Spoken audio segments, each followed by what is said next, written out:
धातु और अधातु में देखोगे तो धातुओं के हमने गुण पढ़ लिए थे कि धातु क्या हो सकते हैं। तो एक हल्का सा छोटा सा रिवीजन लेके चलते हैं। धातु को जैसे हम देखेंगे बेटा, ये चमकदार सतह होती है इनकी, है ना। धातुओं की क्या होती है, चमकदार सतह होती है। ये कठोर होते हैं धातु, ठीक है ना। इनको पीट करके क्या है, पतली चादर बनाई जा सकती है, जिसको हम कह सकते हैं आघात वर्धकता का गुण होता है इनमें। और इनमें तन्यता का गुण होता है। ये ऊष्मा के क्या होते हैं, ऊष्मा और विद्युत के सुचालक होते हैं, हल्का सा रिवीजन के तौर पे, है ना। और इनमें ध्वनिक गुण पाया जाता है, यानी कि इनको टकराने पर, एक दूसरे से टकराने पर ये ध्वनि उत्पन्न करते हैं। इनका जो गलनांक और क्वथनांक है बहुत अधिक होता है। ये कुछ धातुओं के गुण थे, ये गुण पाए जाते हैं धातुओं में, ठीक है। कुछ यहाँ पर हमारे पास क्या थे, महत्वपूर्ण तत्व थे, महत्वपूर्ण तथ्य और कुछ अपवाद भी हैं, है ना। जैसे यदि हम पहला पॉइंट इसमें देखते हैं कि सोना और चांदी क्या है, एक सोना है और दूसरा चांदी है, सबसे ज्यादा अधिक आघात वर्धनीय है, यानी कि आघात वर्धीय है ना। इन पे आघात पहुंचाएंगे तो सबसे ज्यादा बढ़ने वाली ये दो हैं, सोना और चांदी। उसके बाद जो नेक्स्ट है इसमें, वो है सिल्वर और कॉपर क्या है, ऊष्मा के सबसे अच्छे चालक हैं। इनको सबसे अच्छे चालक के रूप में माना जाता है, सिल्वर और कॉपर को। देखो धातुओं का जो गलनांक होता है अधिक होता है ना। लेकिन ये कहता है कि गलनांक अधिक होता है, लेकिन अपवाद क्या माना जाता है। देखो गैलियम और सीजियम क्या है, इनका गलनांक बहुत कम होता है, इनको हथेली पर रखने पर ये क्या हो जाते हैं, पिघल जाते हैं, पिघलने लगते हैं, है ना। यानी कि बहुत कम होगा। गैलियम और सीजियम का फॉर्मूला क्या था, बताया था बेटा मैंने। गैलियम और सीजियम का फॉर्मूला क्या बताया था, बताना है आप लोगों ने। गैलियम और सीजियम का फॉर्मूला क्या होता GA GE है। एक जी ए बोल रहा है, एक जी ई बोल रहा है। जी ए होता है बेटा गैलियम, और सीजियम का सी एस, है ना। गैलियम और सीजियम याद भी रखना है, प्रतीक बहुत जरूरी याद रखना है ना। प्रतीकों को बहुत अनिवार्य रूप से याद रखना है, गैलियम और सीजियम। देखो मरकरी एक ऐसी धातु थी जो कमरे के ताप पर क्या होता है, द्रव अवस्था में रहती है। ये बहुत इंपॉर्टेंट पोर्शन है। ये जो हमारे पास क्या है, मरकरी है, वो कमरे के ताप पर क्या मानी जाती है, द्रव अवस्था में रहती है ना। कमरे के ताप पर मरकरी जो है द्रव अवस्था में रहती है। नेक्स्ट है बेटा इसमें, आयोडीन एक अधातु है, वो चमकीली होती है। जबकि हमने कहा कि धातुएं होती चमकीली, लेकिन एक अधातु भी है जो चमकीली होती है, वो आयोडीन है। एक नेक्स्ट था इसमें, ये जो क्षारीय धातुएं हैं, जैसे लिथियम हो गया, सोडियम हो गया, पोटेशियम हो गया, है ना, ये मुलायम होती हैं, इनको आसानी से चाकू से काट सकते हैं। जबकि हमने पहले पढ़ा था कि धातुएं क्या होती, कठोर होती हैं। लेकिन ये तीन धातुएं बेटा, लिथियम का प्रतीक क्या बताया था,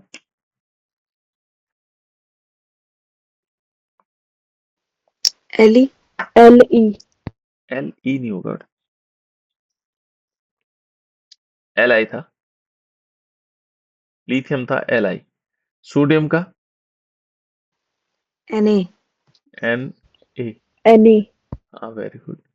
और पोटेशियम का K के, K ठीक है ना। तो यहाँ पर ये ध्यान रखना, लिथियम, सोडियम और पोटेशियम। आगे हम इसके बारे में और पढ़ेंगे भाई। ट्रैक थ्योरीज होती हैं, बहुत सारी थ्योरी होती है, ये मुलायम होती है। कैसे होती है, मुलायम। ये तीनों धातुएं मुलायम होती है ना। जबकि धातुएं क्या होती है, कठोर होती है। अब बात देखो, और इनको चाकू से काट सकते हैं, चाकू लेकर के बाकी धातुओं को थोड़ी काट सकते हैं। जैसे लोहा हो, लोहे को चाकू से थोड़ी काटा जा सकता है, लेकिन हम इनको आसानी से चाकू से काटा जा सकता है ना। इनके घनत्व और गलनांक कम होते हैं, घनत्व भी कम होता है और गलनांक भी कम होता है। याद रखने वाले पॉइंट्स है। देखो कार्बन जो है, कार्बन अधातु विभिन्न रूपों में विद्यमान रहती है। देखो कार्बन क्या है, जो कार्बन अधातु है, और ये क्या है, अलग अलग रूपों में विद्यमान रहती है। प्रत्येक रूप को हम क्या बोलते हैं, अपर रूप बोलते हैं। क्या, कौन सा रूप होता है इसका, अपर रूप, है ना। कार्बन का अपर रूप माना जाता है इसको, ये अपर रूप होते हैं इसके। और कहते हैं हीरा जो है कार्बन का अपर रूप है, एक अपर रूप है और सबसे कठोर पदार्थ है ना। प्रकृति में सबसे ज्यादा कठोर कौन है, हीरा है ना। इसका गलनांक और क्वथनांक क्या होता है? बहुत अधिक होता है ना? इसका कहता है कि कार्बन, जो कार्बन होता है बेटा, कार्बन क्या है? एक अन्य अपर रूप होता है उसका ग्रेफाइट, जो विद्युत का क्या होता है? सुचालक माना जाता है। ठीक है ना? ये थे कुछ पॉइंट्स। अधातु क्या है? देखो हमने कहा था, यहाँ पर हम थे बेटा, कि अधिकांश जो अधातुएं होती हैं वो ऑक्साइड प्रदान करती हैं, जो जल में घुल करके अम्ल बनाती हैं। हमने एक अधातु, बहुत सारे अधातुएं हैं, अधिकांश अधातुएं, जो अधातुएं होते हैं बेटा, वो क्या करती हैं? अधिकांश जो धातुएं हैं वो ऑक्साइड प्रदान करती हैं, ऑक्साइड बनाती हैं। क्या बनाती है? ऑक्साइड, है ना? प्रदान करती हैं, जो जल में घुल करके क्या बना देती है? अम्ल बना देती है। जैसे जल में घुलेंगे फिर क्या बना देगी? अम्ल बना देगी। तो जैसे देखो, ब्रोमीन एक अधातु है। ब्रोमीन क्या है? ऐसी अधातु है जो द्रव में होती है, जो द्रव में रहती है, द्रव अवस्था में रहती है ना? ब्रोमीन क्या है? अधातु है लेकिन द्रव अवस्था में रहती है। ठीक है ना? ब्रोमीन का सूत्र क्या था बेटा? बी आर, है ना? BR। हाँ, वी आर आर, आर छोटा स्मॉल में होगा, है ना? ये प्रतीक याद भी रखना है आप लोगों को। अब है धातुओं के रासायनिक गुणधर्म। तो पहला है धातुओं का वायु में दहन, यानी कि जो धातु होगी उसको हम क्या करेंगे? वायु में उसको जलाएंगे। दहन का मतलब यहाँ पर जलाने से होता है। तो ये क्या कहता है बेटा? धातुओं के दहन से धातु के ऑक्साइड प्राप्त होते हैं। यदि हम धातुओं को जलाते हैं तो क्या होते हैं? धातु के ऑक्साइड हमें प्राप्त होते हैं। ठीक है ना? जैसे देखो बेटा, हमने कॉपर को जलाया, हमने क्या किया? 2 मॉलिक्यूल कॉपर लिए और इसको ऑक्सीजन की उपस्थिति में, कोई भी चीज की होती है वो ऑक्सीजन की उपस्थिति में जलती है, तो इसने क्या बना दिया? Copper second oxide. Copper second oxide. ये जो सेकंड है बेटा, इसकी संयोजकता को दिखा रहा है ना? Copper second oxide. यहाँ पर क्या हो गया? कॉपर लिया और कॉपर सेकंड ऑक्साइड। अन्य भी धातु हो सकती।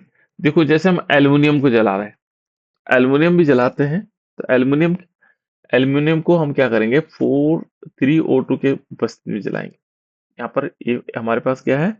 Al है, तो ये एल्युमिनियम है बेटा।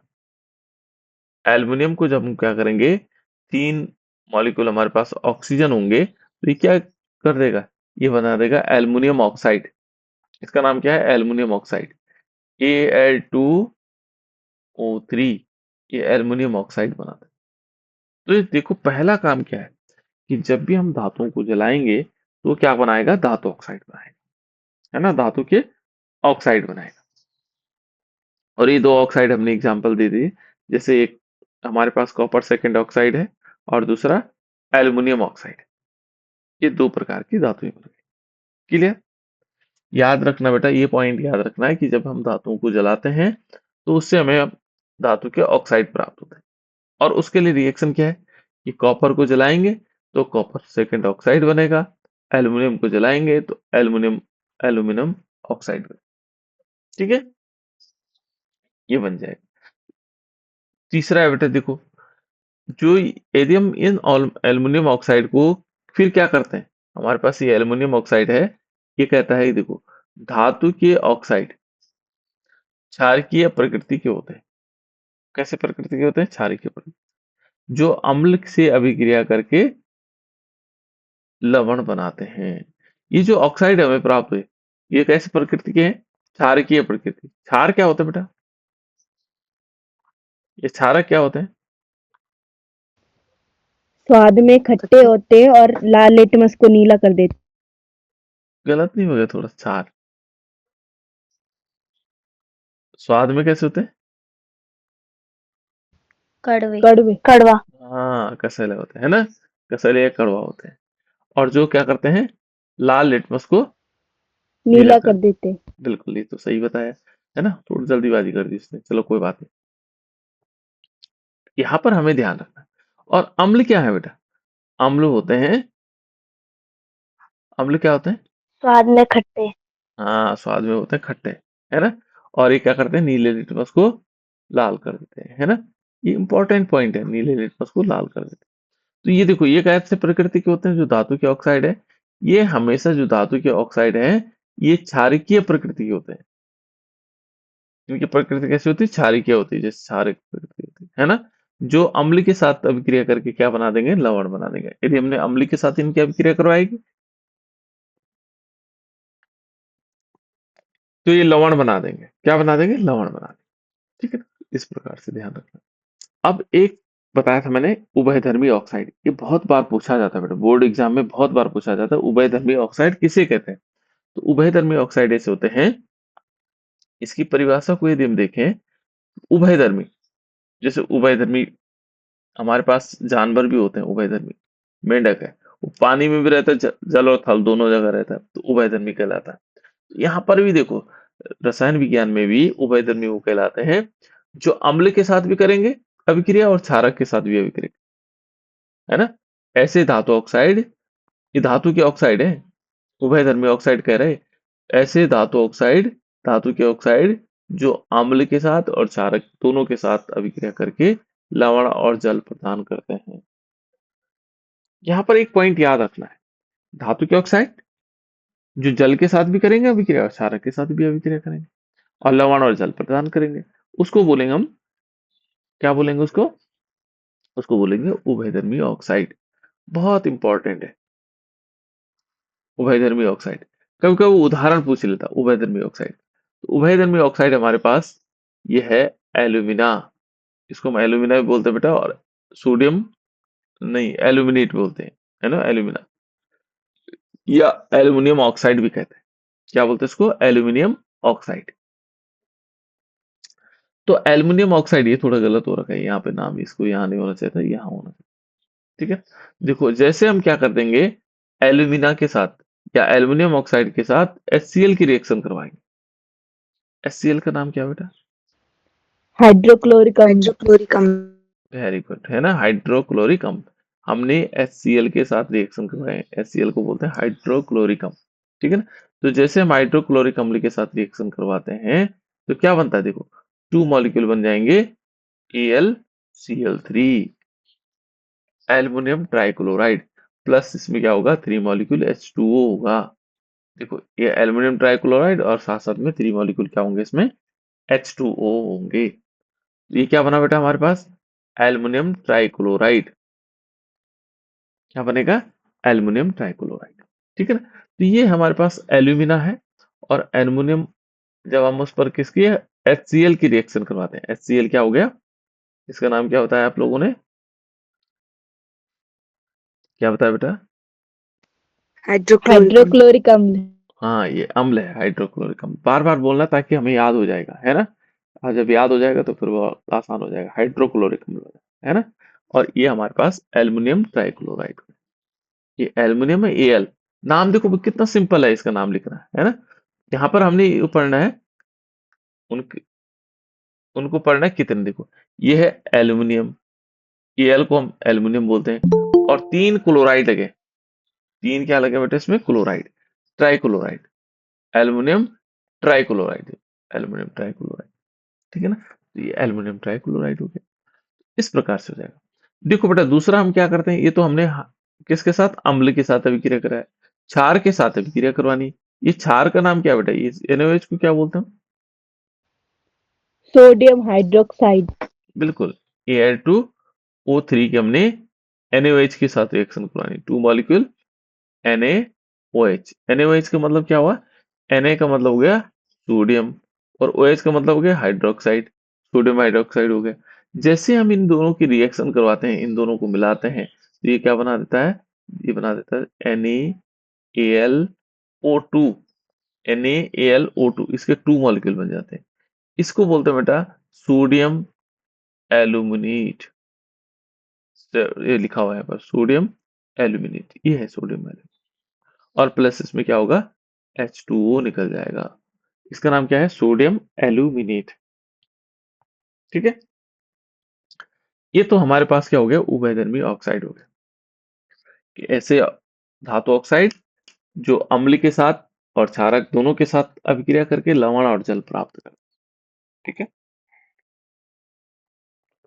उसको हम बोलते हैं बेटा, उसको बोलते हैं उभयधर्मी ऑक्साइड। ठीक है, उसके बाद आगे चलते हैं। देखो, जो अधिकांश धातु ऑक्साइड होते हैं, जो अधिकांश क्या है, धातु ऑक्साइड है, जल में विलेय होते हैं। धातु ऑक्साइड को हम क्या कर सकते हैं, जल में विलेय कर सकते हैं, पानी में घोल सकते हैं इनको, है ना। देखो जैसे मान लीजिए, अब घुल करके क्या बनाते होंगे, हमने तो एक ऑक्साइड हमने भी बनाया था। कौन सा ऑक्साइड बनाया था बेटा हमने? एक ऑक्साइड हमने लैब में भी बनाया था, कौन सा ऑक्साइड बनाया होगा? Magnesium oxide. वेरी गुड, देखो मैग्नीशियम ऑक्साइड है ना, हमने बनाया था मैग्नीशियम ऑक्साइड।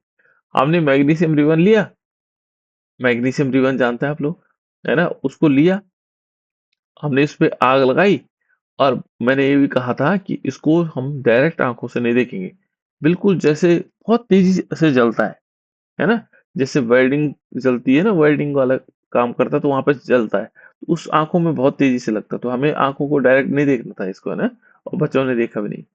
तो हम क्या करते हैं, वो बहुत तेजी से जलता है, और इसने बनाया था मैग्नीशियम ऑक्साइड। सब कैसा चूर्ण था बेटा, मैग्नीशियम ऑक्साइड का कैसा चूर्ण था? सफेद। हाँ, ये सफेद रंग का चूर्ण था। हमने जब उसको जलाने के बाद देखा तो ये सफेद चूर्ण था बेटा, सफेद चूर्ण था, सफेद रंग का एक चूर्ण बना, है ना। और जब हमने इसमें पानी मिलाया, पता क्या बनाया उसने, इसमें थोड़ा सा हमने पानी मिलाया, मैग्नीशियम ऑक्साइड में थोड़ा पानी मिलाया, H2O मिलाया, मिला के देखा था हमने शायद, चलो नहीं देखा तो देख लेंगे, है ना, अभी चूर्ण बचा होगा वही। तो हम क्या करेंगे, इसको जैसे पानी के साथ मिलाएंगे तो ये क्या बना देगा, MgOH का होल ट्वाइस। क्या नाम है बेटा इसका? Magnesium hydroxide. Very good, magnesium hydroxide. देखो Mg को बोलते हैं मैग्नीशियम, और OH को बोलते हैं हाइड्रोक्साइड। एक और नाम बताया मैंने आपको, इसका नाम, milk of magnesium. Very good, है ना, याद रखो, सब बच्चों को रखने याद। ये क्या होता है, मिल्क ऑफ मैग्नीशिया है, इसको बोलते हैं मिल्क ऑफ मैग्नीशिया। क्या बोलते हैं इसको, मिल्क ऑफ मैग्नीशिया, बहुत इंपॉर्टेंट है बेटा, मिल्क ऑफ मैग्नीशिया, है ना। इसको हम मिल्क ऑफ मैग्नीशिया भी कहते हैं। क्या कहते हैं, मिल्क ऑफ मैग्नीशिया। ये हो गया, इसका नाम हम मिल्क ऑफ मैग्नीशिया भी कहते हैं। अब ऐसे देखो, ये तो हमने प्रैक्टिकल लैब में देखा, लेकिन यहाँ पर कौन कौन से एग्जाम्पल है आप लोगों के पास, यहाँ पर भी तो एग्जाम्पल अलग अलग है। जैसे देखो, हमारे पास है सोडियम ऑक्साइड Na2O, जो हमने देखा ना, इसके साथ भी जब हम क्या करते हैं, जल मिलाते हैं बेटा, पानी मिलाते हैं H2O, ठीक है ना, तो H2O मिलाने पर ये बना देता है NaOH। NaOH का नाम क्या है बेटा? Sodium sodium hydroxide. हाइड्रोक्साइड।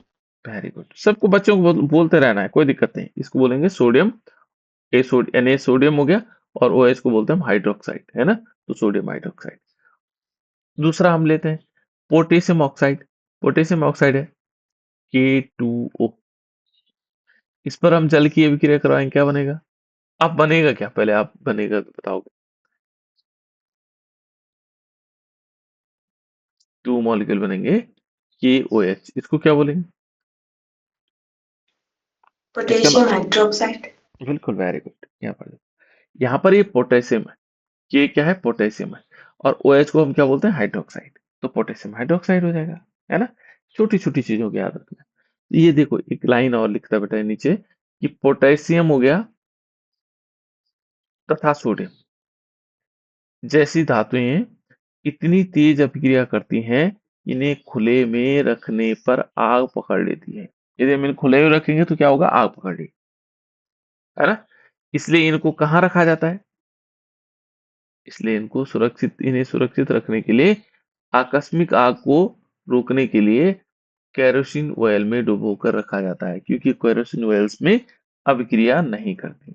ये याद रखना बेटा आप लोगों ने, कि इनको केरोसिन ऑयल में डुबो के रखा जाता है, ठीक है।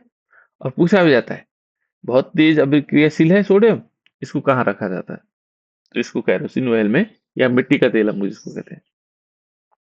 एनोडीकरण क्या हुआ, तो देखो बेटा, इसमें कहते हैं कि एल्युमिनियम पर मोटी ऑक्साइड की परत बनने की प्रक्रिया को हम एनोडीकरण कहते हैं। जो एल्युमिनियम होता है, यदि इस पर मोटी क्या होगी ऑक्साइड की परत बन जाए, एल्युमिनियम धातु है ना जो हमारे पास, उसमें मोटी क्या होगी ऑक्साइड की परत बनने की जो प्रक्रिया होती है उसको बोलते हैं एनोडीकरण। उसको क्या बोलते हैं बेटा? एनोडीकरण। ठीक है ना?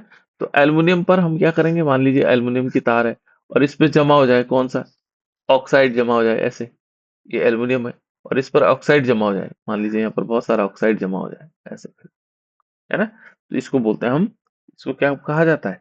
इसको कहा जाता है जब इस पे ऑक्साइड जमा होने लग जाएगा तो उसे कहते हैं एनोडीकरण। यानी कि एल्युमिनियम की परत पर ऑक्साइड का जमना क्या कहलाएगा? एनोडीकरण कहलाएगा। ठीक है। अब नेक्स्ट है बेटा धातुओं की जल के साथ अभिक्रिया। जो धातु होती हैं उनकी हमने जल के साथ अभिक्रिया करवानी। तो धातु तो कौन होती है? थोड़ी याद करो तो धातु कैसे होती है? चमकीली, चमकदार होती है। दूसरा क्या होता है? कठोर होती है। तीसरा कठोर क्या होती होता है? हाँ, आघात वर्धनीय होती है। चौथी क्या होती है? तन्यता का गुण पाया जाता है। इनका गलनांक क्वथनांक अधिक होता है। उष्मा के क्या होते हैं? सुचालक। उष्मा के चालक, हाँ, विद्युत के सुचालक। बिल्कुल।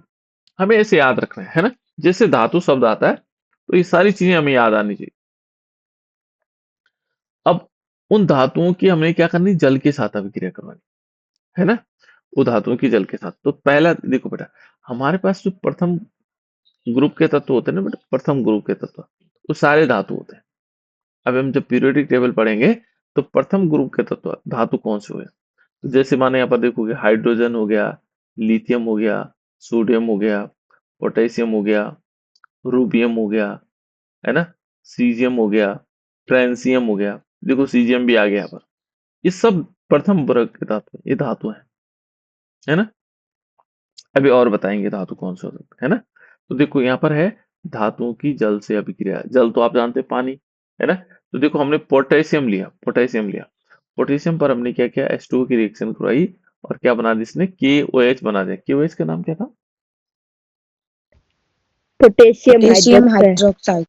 वेरी गुड, है ना? इसको हम बोलते हैं पोटेशियम हाइड्रोक्साइड, इसको हम बोलते हैं पोटेशियम। ये पोटेशियम हो गया बेटा, OH को हम हाइड्रोक्साइड बोलते हैं। यहाँ पर ये हाइड्रोजन है, H2 है, हाइड्रोजन गैस निकली और साथ साथ में क्या निकलेगा? ऊष्मा भी निकलेगी। और जिन अभिक्रिया में ऊष्मा निकलती है वो क्या कौन सी अभिक्रियाएं होती है बेटा? उष्मा क्षेपी, बिल्कुल। जो अभिक्रियाएं वे अभिक्रियाएं जो उत्पाद निर्माण के साथ, देखो हम पुराना भी रिवीजन कर रहे हैं, उत्पाद निर्माण के साथ ऊष्मा भी उत्पन्न करती है, उस हम ऊष्मा क्षेपी अभिक्रिया कहते हैं। देखो यहाँ पर भी हो गया, धातुओं के साथ हमने जल की अभिक्रिया करवाई, पोटेशियम हाइड्रोक्साइड बना, H2 बना और ऊष्मा भी निकली। ठीक है ना? ये हमने दो चीजें पढ़ी एक साथ।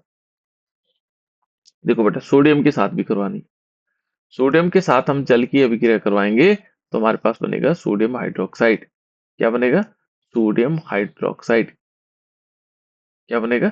Sodium hydroxide. देखो ये सोडियम है ना? H2O की रिएक्शन करवाई, सोडियम हाइड्रोक्साइड बना और हाइड्रोजन गैस निकलती है और साथ साथ में ऊष्मा भी निकलती है।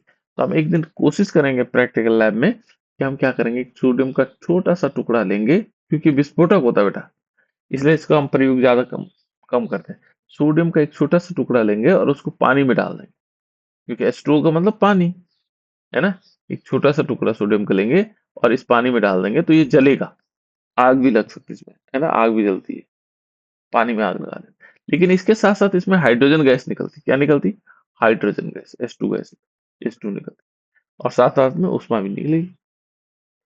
तो ये है धातुओं के साथ, जब धातुओं को जब हम जल के साथ अभिक्रिया करते हैं तो उसमें क्या होता है? एक तो क्षार बनते हैं, ठीक है ना? क्षार क्या होता है बेटा?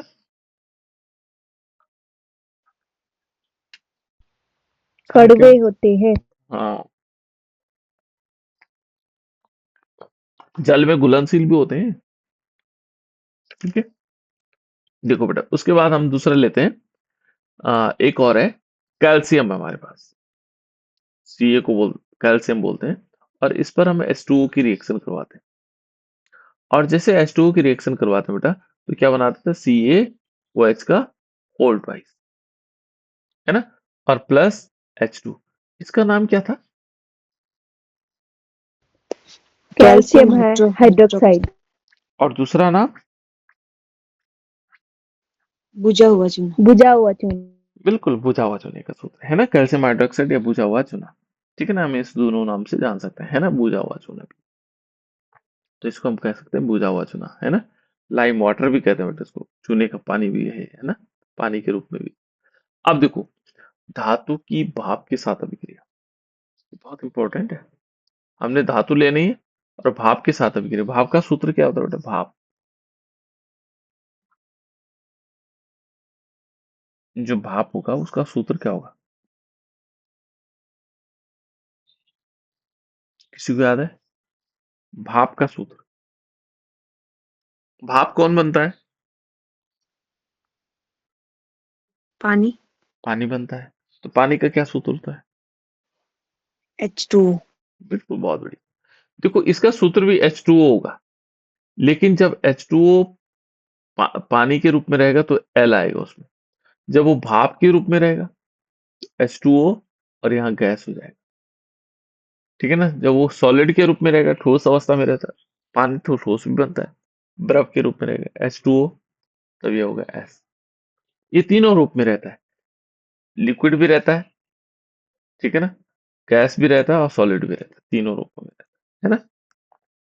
तो ये तीनों रूपों में रहता है, तो इस प्रकार से हो सकता है। अब हमें याद है बेटा, ठीक है ना। पहला नंबर देखेंगे तो देखो, ये एल्युमिनियम के साथ हम अभिक्रिया करवा रहे हैं, ठीक है ना। तो यहाँ पर हमने लिया Al और 2 मॉलिक्यूल लिए, 2 एटम लिए। यहाँ पर हम क्या करेंगे बेटा? 3 मॉलिक्यूल H2O के साथ। देखो, अब भाप है तो भाप के मतलब गैस के रूप में हो, है ना। और इसने क्या बनाया? बनाया Al2O3। इसका नाम क्या था? Aluminium oxide. वेरी गुड, इसका नाम था एल्युमिनियम ऑक्साइड। क्या बोलेंगे इसको? Aluminium oxide. ये एल्युमिनियम ऑक्साइड बना, ठीक है ना। इस प्रकार से हमने क्या बना दिया इसको? एल्युमिनियम ऑक्साइड बना दिया। ठीक हो गया, ये आ गया। नेक्स्ट देखते हैं बेटा, इसमें आयरन के साथ, ये 2-3 बार पूछी गई बेटा, ये वाले रिएक्शन 2-3 बार। आयरन की भाप के साथ अभिक्रिया करने से क्या बनता है? ठीक है ना। तो ये Fe किसका प्रतीक है? आयरन। आयरन। आयरन जिसको हम क्या बोलते हैं? लोहा भी बोलते हैं, है ना। आयरन या लोहा, आयरन का प्रतीक है, जिसमें हम H2O की रिएक्शन करवा रहे हैं और ये भाप के रूप में है। ये बनाएगा Fe3O4 प्लस H2। Fe3O4 का नाम क्या है बेटा? Iron oxide. Iron oxide. बिल्कुल, आयरन ऑक्साइड हो जाएगा, है ना। ये आयरन ऑक्साइड। नेक्स्ट है देखो, लेड हो गया। लेड होता है बेटा Pb, है ना। कॉपर हो गया Cu, सिल्वर हो गया, है ना, और गोल्ड हो गया। एक सिल्वर और गोल्ड, ये जैसी धातुएं होती हैं, धातुएं जो जल के साथ बिल्कुल अभिक्रिया नहीं करती हैं। याद ये रखना आपको, ये कोई अभिक्रिया नहीं करती, ये जल के साथ कोई अभिक्रिया नहीं करती हैं। कौन कौन सी हैं बेटा? याद रखना उनको, कौन कौन सी?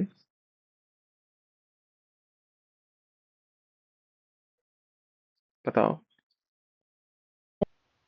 लेड, कॉपर, हम्म, सिल्वर और गोल्ड। गोल्ड, है ना। लेड, कॉपर, सिल्वर और गोल्ड, ये 4 धातुओं को याद रखना है ना।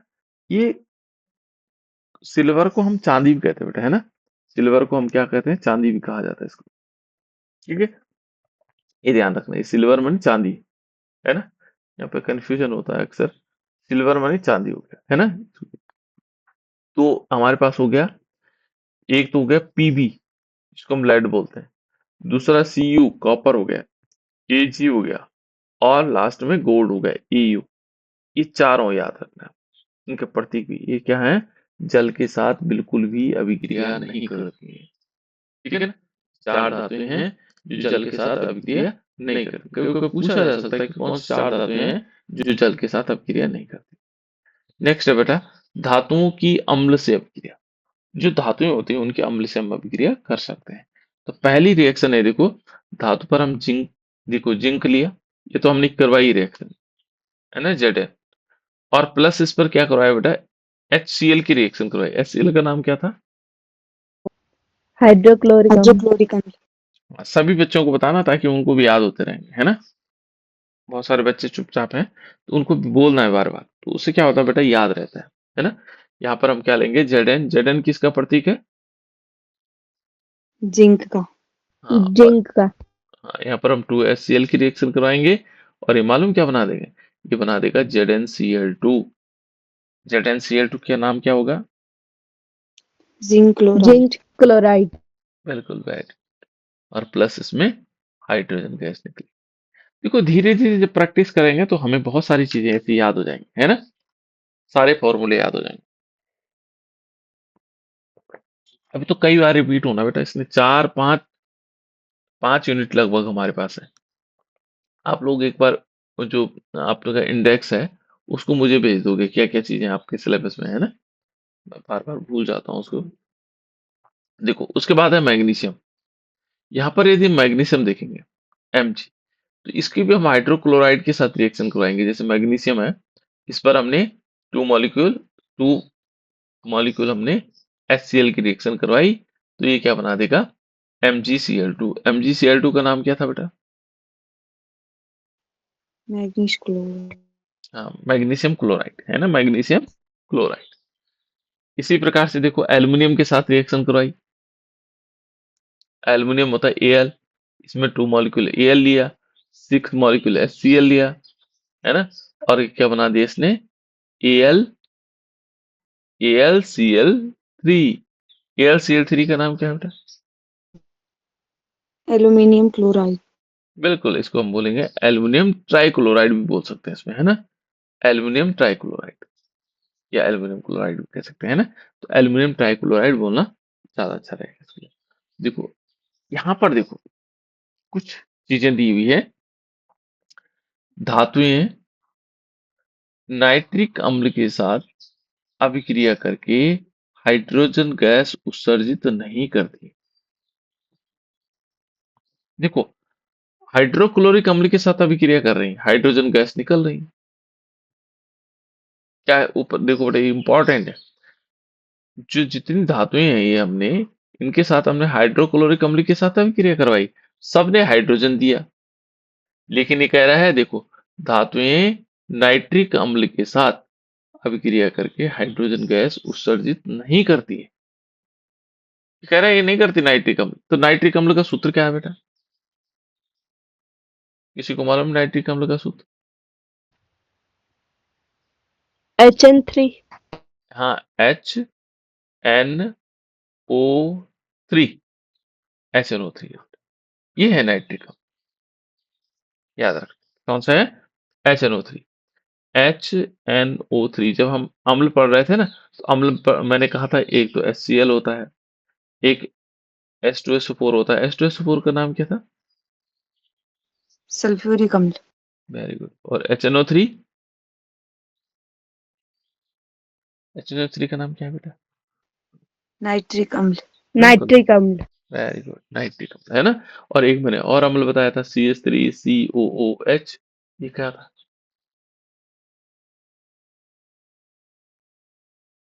इसका नाम क्या था, किसी को याद हो? कोई बच्चा बता सकता एथोनोइक अम्ल। है? हाँ, इसे बोलते हैं एथेनोइक अम्ल, ये IUPAC नेम है इसका, एथेनोइक अम्ल। इसको हम हिंदी में बोलते हैं, दूसरा नाम है इसका, साधारण नाम एसेटिक अम्ल, सॉरी एसेटिक, एसिटिक अम्ल, एसिटिक अम्ल बोलते हैं ना, एसिटिक अम्ल, ये ध्यान रखना। ये दोनों नाम इसके, एथेनोइक अम्ल और एसिटिक अम्ल।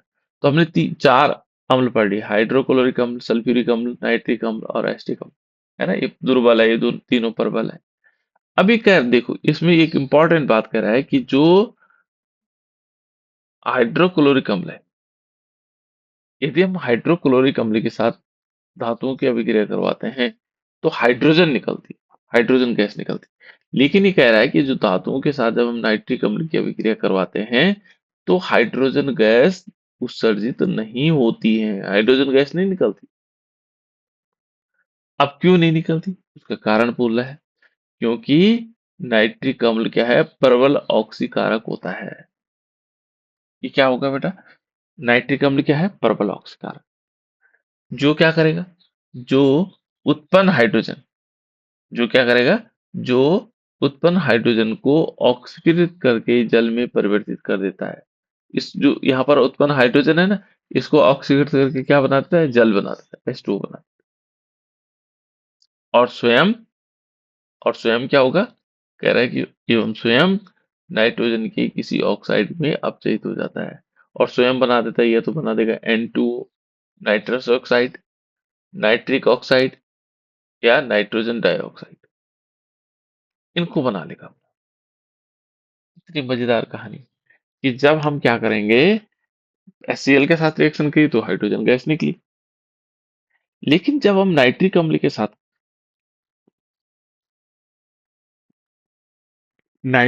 साथ अभिक्रिया करवाते हैं बेटा, नाइट्रिक अम्ल के साथ जब अभिक्रिया करवाएंगे तो ये ध्यान रखना, हाइड्रोजन गैस नहीं निकलती है। और क्यों नहीं निकलती, क्योंकि नाइट्रिक अम्ल क्या है, प्रबल ऑक्सीकारक है।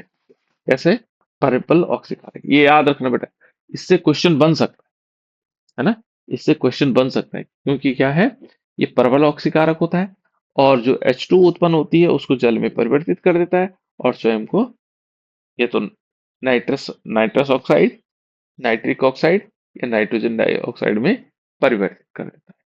इस लाइन को जरूर याद रखिएगा, है ना, ये काफी इंपॉर्टेंट है, क्योंकि अब लॉजिकल, थोड़ा पेपर लॉजिकल बनने लगे तो वहां लॉजिकल के रूप में ये पूछा जा सकता है ना, कि क्यों नहीं करता होगा, तो हमें ये ध्यान होना चाहिए कि क्यों नहीं कर पाएगा, इसलिए नहीं कर पाएगा, है ना। इस टाइप से हम इसको समझ सकते हैं। तो ये हो गया, ठीक है ना। हाइड्रोक्लोरिक अम्ल के साथ हाइड्रोजन बनती है, नाइट्रिक अम्ल के साथ नहीं बनता है ना। लेकिन अब देखो एक और पॉइंट आ गया, वो कह रहा है कि मैग्नीशियम और मैग्नीज कौन कौन से, एक तो मैग्नीशियम है और एक मैग्नीज अति तनु नाइट्रिक अम्ल के साथ, अति तनु नाइट्रिक अम्ल के साथ अभिक्रिया करके हाइड्रोजन गैस उत्सर्जित करते हैं। देखो नाइट्रिक अम्ल है जो किसके साथ अभिक्रिया करता है, तनु नाइट्रिक अम्ल के साथ, ये भी नाइट्रिक अम्ल के साथ अभिक्रिया कर रहा है बेटे, देखो कितनी मजेदार बात, ये तो अभिक्रिया नाइट्रिक अम्ल के साथ अभिक्रिया नहीं करता है, कौन, ये धातुएं, लेकिन मैग्नीशियम और मैग्नीज दो क्या हैं, ऐसी धातुएं हैं जो अति तनु नाइट्रिक अम्ल के साथ अभिक्रिया करके हाइड्रोजन गैस उत्सर्जित करते हैं। तो ये क्वेश्चन एक बार पूछा भी गया था, है ना, कौन सी धातुएं हैं जो नाइट्रिक अम्ल के साथ अभिक्रिया करके हाइड्रोजन गैस उत्पन्न करती हैं या उत्सर्जित करती हैं, कौन सी धातुएं हैं जिनके साथ नाइट्रिक अम्ल अभिक्रिया करके हाइड्रोजन गैस मतलब उत्सर्जित करता है। तो वो दो धातुएं हैं बेटा, एक मैग्नीशियम है और एक मैग्नीज है। मैग्नीशियम होता है Mg और मैग्नीज होता है Mn। तो ये क्वेश्चन इंपॉर्टेंट है, देखो ये लाइन भी इंपॉर्टेंट है, इस तीनों लाइन इंपॉर्टेंट है ना। देखो नाइट्रिक अम्ल के साथ कोई अभिक्रिया नहीं करता, लेकिन दो धातु ऐसे जिनके साथ अभिक्रिया करता है, मैग्नीशियम, मैग्नीशियम हो गया और मैग्नीज हो गया, और ये हाइड्रोजन गैस उत्पन्न करती है, बाकी हाइड्रोजन उत्पन्न नहीं होता। लेकिन यहाँ पर हम क्या लेंगे, डाइल्यूट नाइट्रिक अम्ल लेंगे बेटा, क्या लेंगे, डाइल्यूट नाइट्रिक अम्ल, यहाँ पर डाइल्यूट नाइट्रिक अम्ल। तनु को जानते होंगे आप लोग, तनु का मतलब जिसमें विलायक के कण ज्यादा होते हैं, है ना, तो तनु नाइट्रिक अम्ल इस प्रकार से। तो ये हो गया बेटा हमारे पास धातुओं की अम्लों के साथ अभिक्रिया। नेक्स्ट इसके बाद देखते हैं अम्लराज, बहुत इंपॉर्टेंट है अम्लराज, है ना। अम्लराज किसे कहते हैं, इसको थोड़ा सा पढ़िएगा, अम्लराज क्या होता है ना। इसको मैं आज नहीं बता रहा हूँ आप लोगों को, कल बताऊंगा, और कल भी क्लास होगी बेटा, है ना।